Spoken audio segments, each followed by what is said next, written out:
الصورة اللي معانا بعد كده صورة الفنان أحمد فهيم.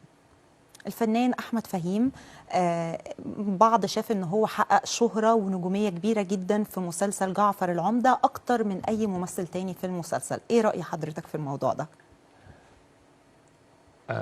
ما تزعليش مني. أول مرة أشوف الأستاذ. تعرفش أحمد فهيم؟ لا. مش ده الناس قالت، يعني في بعض الناس قالت إن أحمد فهيم طغى على نجومية محمد رمضان في مسلسل جعفر العمدة. طب والله يبقى شيء كويس.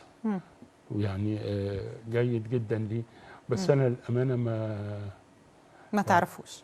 لا، ما تعاملناش مع بعض وما التقيتش بيه. وبعدين انا ما شفتش الامانه، ما بقول لحضرتك احنا اشتغلنا. اكيد هم كمان ما شافوناش. ما احنا كل اللي شغالين في الفن او في يعني كل اللي ليهم اعمال في رمضان. بس اكيد حضرتك سمعت عن المسلسل، يعني مسلسل جعفر رمضان حقق اعلى نسب. ولا جعفر العمدة جعفر العمدة حقق اعلى نسب مشاهدات رمضان اللي فات. ايوه، هايل، حلو قوي، جميل. بس انا يعني انا ما اعرفش احمد فهيم.